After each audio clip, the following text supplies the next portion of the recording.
नमस्कार दोस्तों, एक बार फिर से आप लोगों का हमारे YouTube चैनल पे हार्दिक स्वागत है। तो दोस्तों, जो महंगाई भत्ते के अंदर जो इजाफा हुआ है, सैलरी के अंदर जो इंक्रीजमेंट लगा है महंगाई भत्ते में, वो कितना बड़ा है आज हम आपको उदाहरण से समझाएंगे। महंगाई जो भत्ता है दोस्तों 17% से बढ़कर 28% तो हो गया है। इसका फ़ायदा जो केंद्रीय कर्मचारियों 48 लाख कर्मचारियों और 65 लाख पेंशनरों को मिलने वाला है। तो कैसे कैलकुलेशन के हिसाब से हम आपको ये बात बताएंगे। तो देखना, जैसे जो केंद्र सरकार के कर्मचारियों को जो डीए के अंदर 1 जुलाई से जो डीए मिलने वाला है, उसके कैलकुलेशन के अंदर क्या कुछ इंक्रीजमेंट होना है, क्या कुछ नहीं है, आज हम आपको बिल्कुल डिटेल से प्रूफ के साथ समझाएंगे। जुड़े रहिए वीडियो के अंत तक। वीडियो को कहीं भी स्किप मत कीजिएगा।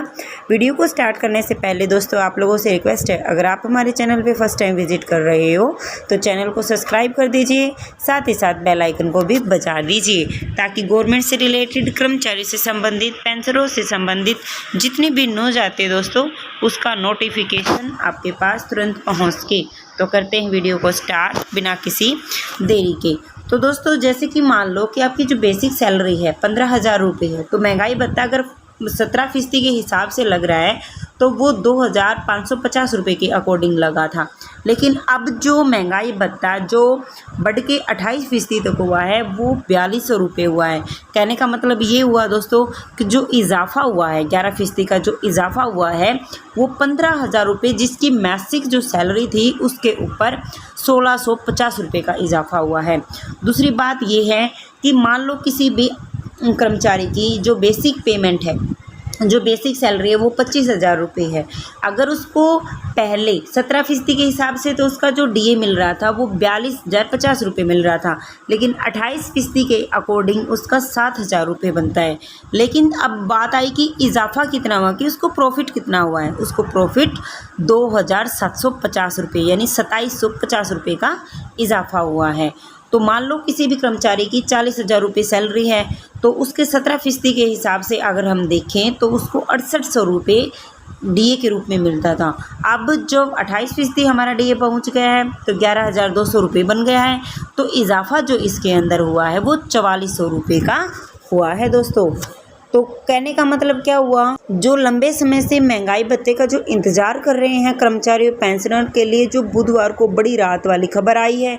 सरकार ने जो महंगाई भत्ता है यानी डीए और महंगाई राहत जो डीआर पर लगी रोक को हटा दिया है, और डीए जो 17% से बढ़कर 28% तक पहुंच गया है। फैसला 1 जुलाई 2021 से लागू होगा, यानी अब जो कर्मचारियों की जो बढ़ी हुई सैलरी आएगी वो 1 जुलाई के अकॉर्डिंग आएगी। महंगाई भत्ता का वेतन एक हिस्सा होता है, ये कर्मचारी की मूल वेतन यानी बेसिक सैलरी का एक तय फीसदी होता है। जो महंगाई के असर को कम करने के लिए सरकार अपने कर्मचारियों को महंगाई भत्ता देती है। इसे समय समय पर बढ़ाया जाता है। रिटायरमेंट कर्मचारियों की जो पेंशन के अंदर इसका इजाफा मिलता है। सरकार और जो इंडिया है, ऑल इंडिया कंज्यूमर जो प्राइसेस इंडेक्स पर आधारित जो महंगाई दर को बेस मानकर महंगाई भत्ता तय करती है। तो ये सब कुछ चीज़ें होती हैं महंगाई भत्ते के अंदर। तो महंगाई जो भत्ता है वो महंगाई राहत पर 18 महीने पे जो लगी रोक को हटाने के लिए जो केंद्रीय कैबिनेट के फैसलों के बाद अब कर्मचारियों के मन में ये सवाल उठ रहा है कि उनकी सैलरी के अंदर कितना इजाफा होगा। उसने जो बेसिक जो सैलरी है चेक करनी चाहिए। वित्त जो विशेषज्ञ हैं डॉक्टर रवि जो सिंह है, उसने अमर उजाला पे आके ये बात बिल्कुल क्लियर बोली है कि जो डीए बढ़ने से जो सैलरी के अंदर कितना इजाफा होगा। तो आइए हम आपको बिल्कुल उदाहरण से समझाते हैं। जैसे मैं पहले बता भी चुकी हूँ आपको, जो बेसिक सैलरी 15,000 रुपये, तो पहले उसको मिलती थी 2,550 रुपये, और 28% के अकॉर्डिंग पहुँच गया वो 4200 रुपये। जो इजाफा हुआ है यानी जो प्रॉफिट हुआ है कर्मचारी को वो 16,050 रुपये के अकॉर्डिंग हुआ है। 25,000 है तो 17% के अकॉर्डिंग जो इजाफा था हिसाब से अगर हम देखें तो 4,250 रुपये मिलते थे, और 28% उसको 7,000 के अकॉर्डिंग मिला। अब जो प्रॉफिट हुआ वो 2,750 रुपये का हुआ है। और वैसे ही अगर हम देखें 40,000 अगर किसी कर्मचारी की सैलरी है तो उसके 17% के हिसाब से तो जो महंगाई भत्ता बनता था वो 6,800 रुपये बनता था। अगर 28% के अकॉर्डिंग हम देखें तो 11,200 रुपये बनता है।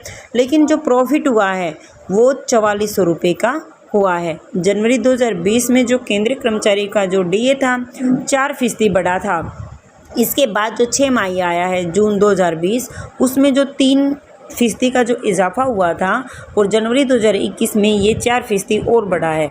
इस तरह अगर डीए का 17% से बढ़कर 28% हो गया। हालांकि सरकार ने कोरोना के चलते पिछले साल जनवरी से ही इसके रोक लगा दी थी, लेकिन इस रोक को अब हटा दिया गया है। तो दोस्तों, ये लेटेस्ट अपडेट निकल के सामने आई थी। तो आई होप आप लोगों को बनाई वीडियो पसंद आई होगी। अगर ये बनाई वीडियो पसंद आए दोस्तों, अपने दोस्तों के साथ ज़रूर शेयर कीजिए। मिलते हैं नेक्स्ट वीडियो में, तब तक के लिए जय हिंद, जय भारत।